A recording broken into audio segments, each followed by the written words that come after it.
গেল কুরবানি ঈদে দেশের চলচ্চিত্র অঙ্গনে ঝড় তুলেছিল সাকিব খানের তুফান সিনেমা।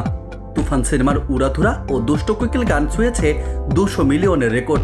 লাইন ধরেও সে সময় কেউ পায়নি সিনেমাটি দেখার টিকিট। অবশেষে ঘরে বসে দেখার সুযোগ আসছে দেশের সুপারস্টার সাকিব খান অভিনীত ব্লকবাস্টার সিনেমা তুফান। ছবিটি মুক্তি পেতে যাচ্ছে OTT প্ল্যাটফর্ম চরকি ও হইচইতে। রোববার সকালে প্ল্যাটফর্ম দুটির ভেরিফাইড ফেসবুক পেজে তথ্য নিশ্চিত করা হয়েছে। ফলে যারা এতদিন সময়ের অভাবে কিংবা টিকিট না পেয়ে তুফান সিনেমা দেখতে পারেনি, তারা এবার ঘরে বসে সুবিধাজনক সময়ে দেখে নিতে পারবে তুফান। হইচই ও চরকি কর্তৃপক্ষ জানিয়েছে তুফান মুক্তি পেতে যাচ্ছে চলতি সেপ্টেম্বরের শেষের দিকে।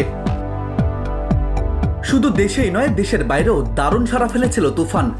আমেরিকা, কানাডা, অস্ট্রেলিয়া, যুক্তরাষ্ট্র, France, Belgium, Sweden, Germany, Netherlands, Spain, Portugal, Abu Dhabi, Bahrain, Qatar, ওমানের প্রেক্ষাপটে মুক্তি পায় সিনেমাটি।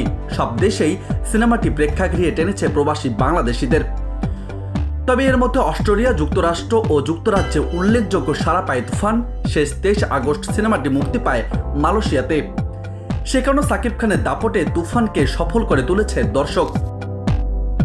এদিকে তুফান সিনেমার গানগুলো মুক্তির পরপরেই একদম লুফে নিয়েছিল সাধারণ মানুষ।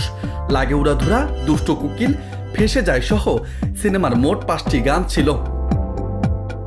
OTTতে নিজের ছবি মুক্তির খবরে উচ্ছ্বাস প্রকাশ করেছেন নির্মাতা রায়হান রাফি। তিনি বলেন, মুক্তির পর দীর্ঘদিন হাউসফুল ছিল তুফান, হয়েছে ইন্ডাস্ট্রি হিট। অনেক দর্শক টিকিট না পেয়ে তুফান দেখতে পারেনি। এরপর তো ধীরে ধীরে দেশের পরিস্থিতি খারাপ হতে লাগলো। মানুষের মনে স্বস্তি ছিল না, প্রেক্ষাগৃহ বন্ধ ছিল। OTTতে সিনেমাটি মুক্তি পাওয়ার মাধ্যমে আগ্রহীদের সেই অপেক্ষার পালা শেষ হবে। মুক্তির দিন থেকে সিনেমাটির দর্শক যেভাবে ভালোবাসা দেখিয়েছে, OTTতে মুক্তির পর এই ভালোবাসা অব্যাহত থাকবে বলে আশা করি। রাজু আহমেদ, বার্তা 24।